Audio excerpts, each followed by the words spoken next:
If you want your email list to grow, people need to know what it is, who it's for, what they're getting from it, why it matters, why they should care right now. Welcome to The Creative Bodega, a podcast about content marketing, Instagram growth, and personal branding for female service-based solopreneurs who want to grow their business without letting it take over their lives. I'm your host, Em Connors, and each week I'll share actionable tips, expert advice, and unfiltered truths to help you create engaging content, connect authentically with your audience, and turn followers into loyal customers, all without the burnout. If you're ready to simplify your content creation, navigate the ever-changing trends, and build a business that works for you while staying sane in this crazy season of life, then you're in the right place. Hello, my friend. Welcome back to the Creative Bodega podcast. Today, I'm sharing the real reason Instagram is not growing your email list. If you know me, I joke all the time that I'm not on Instagram for fun. And what I mean by that is I have some pretty serious goals for my business, and the main goal being to grow my email list. It's not to get more likes or more reach or whatever on Instagram. It's to literally get people off of Instagram as fast as possible and onto my email list that I own. And yeah, I can land in someone's inbox and get so much more exposure versus just posting on Instagram and praying it gets in front of the right person. So before I dive into this, a little podcast update that actually came from my going through the visual edit with my students. So if you don't know, I have a signature program called the Visual Edit. It's got a sister program called the Messaging Edit. So as you can guess, the visual part is all about having the visuals come together and coming up with a really solid posting plan so you don't feel like you're winging it and you get more results from showing up on Instagram. And the Messaging Edit is all about the words, right? All about making sure you capture people's attention and you're clearly saying what you do and how you can help. So in week 1, we just lay our business foundation. So that includes our content pillars, which I really needed a revamp on. I really needed to take that time to sit and think about, what do I want to be known for? What could I talk about in my sleep? What are the main buckets of content that I want to produce that all lead back to an offer that I have, right? So that was hard and it took some time to really think about. And this is something I think everyone should revisit like once a year. I'm not even kidding, but I haven't done it in years. So I was just way overdue. Week 2 is all about the visual, your visual identity. So really making sure that your branding, your colors, your fonts, all that good stuff, the templates, all that really represent your brand and are attracting the people that you want to attract. And week 3 is all about your content strategy and your posting schedule, which is honestly, aside from the pillars, the literal reason I wanted to force myself to take the visual edit right alongside my students. And I've got 2 co-coaches. So you better believe that they were auditing and looking at all my stuff, just like I'm doing and we're doing for all of our students. So I haven't, just like, to be really super honest with you guys, I haven't been batching my content. And this is something that I kind of built my business on, letting people know, oh my gosh, like I can batch 30 days of content in a day and like I batch ahead and it's life-giving. And honestly, life just got a little crazy and I stopped. And every time I post, I felt a little frazzled. I was doing it the day of or the day before, and I honestly hated it. I hated how my nervous system felt, but I wouldn't take the time to sit down and make it better and really think about what's the hardest part about this and why am I not making this happen? So I'm going to save my actual posting strategy for another episode if I even decide to share it, because that's not what this episode is about. But I will share my most up-to-date content pillars. And again, that week 1, when we nailed that down, was the most life-giving for me. And I think that everyone truly could benefit by going through that exercise. And I will link my content pillar episode, which is episode 12, in the show notes. If you haven't listened, it's totally worth a listen. But now I've got these new and improved content pillars. And turning Instagram followers into email subscribers and buyers is one of those pillars. And that's what we're talking about today. So The other three are creating content that attracts and converts, building a sustainable content system, and designing scroll stopping visuals with ease. And then that fourth is turning Instagram followers into email subscribers and buyers. So this podcast theme is going to dictate my newsletter for the week. And then several of my posts on Instagram throughout the week are dictated by this podcast episode. So it all kind of starts with the podcast. And I actually did another deep dive on exactly how that works inside episode 16, which is called my content trifecta. I'll also link that in the show notes, like how I start with the podcast episode and it feeds into everything else. So I digress. Let's get back to why we're here, growing your email list via Instagram or wherever your top of funnel is, AKA where you get the most eyeballs on your content. And I want to talk about this because I see it constantly. Somebody has an amazing freebie. Somebody has a really incredible newsletter. Someone knows they should be building an email list, but it's barely moving. And then they start making it mean something massive, like Instagram's not working, email's too complicated, my audience must not want what I have to offer. No one's downloading my freebie. No one's opting into my newsletter. But honestly, it's typically a lot less dramatic than that. Usually your email list is not growing from Instagram because you're not promoting it enough. And you're not promoting it clearly enough, or you're not making that next step with you very obvious.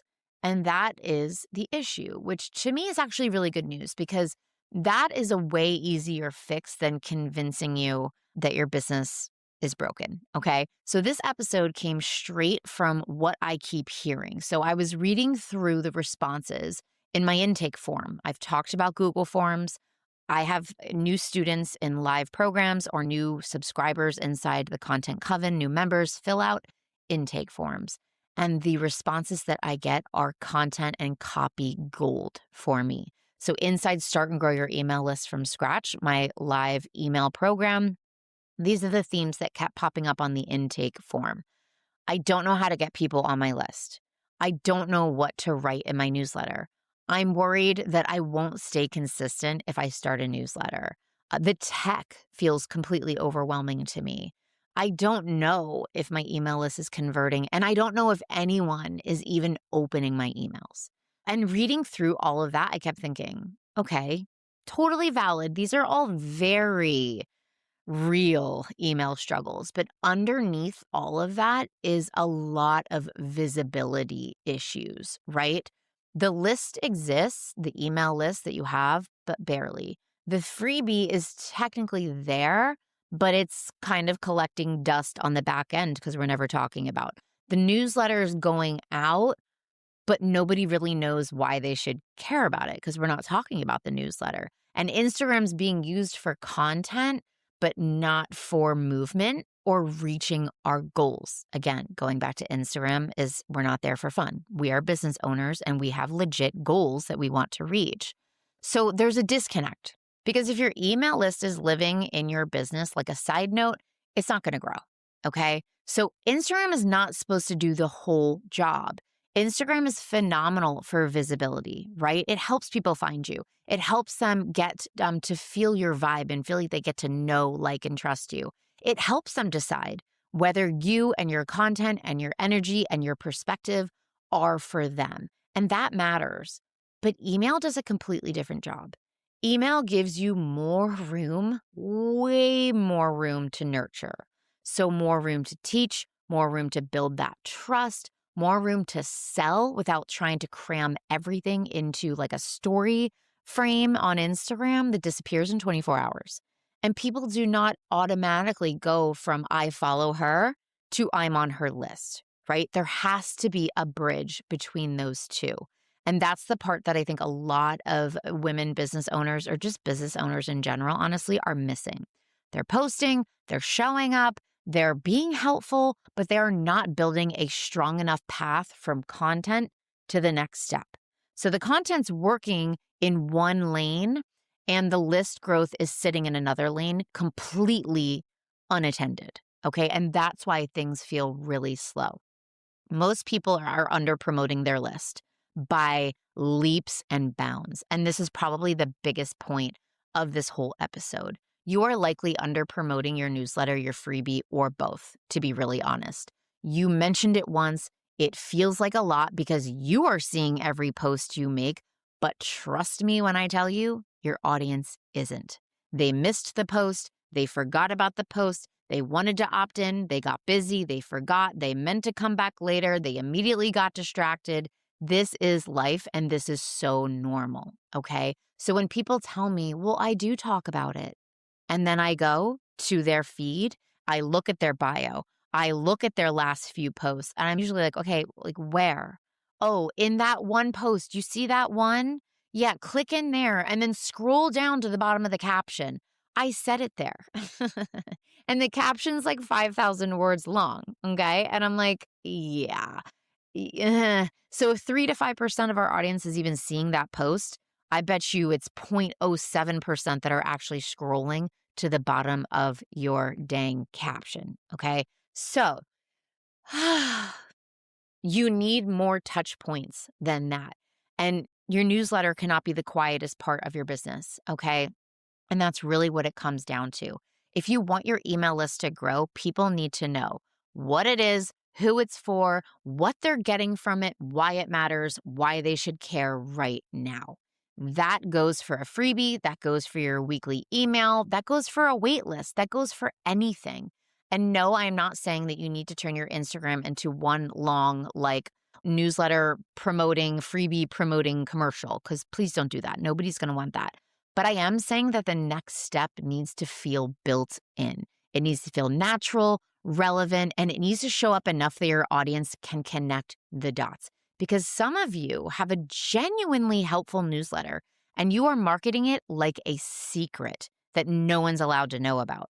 And why? Like, why are we doing that? It needs to stop today. So, a few things that I would fix first. Let's get really tangible because that's my jam, you know? I want to give you really hands-on practical things that you can write down and walk away with and do. So get your paper and pencil, okay? Number 1, I want you to promote your freebie or your newsletter every single damn week. Every week.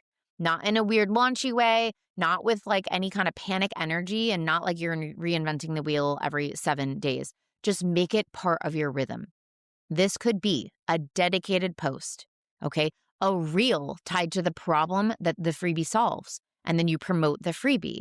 Stories about what's going on in this week's email, a behind the scenes right before you hit send, or a reminder that your newsletter lands every Tuesday and what someone is going to get inside and why they need to get on your list.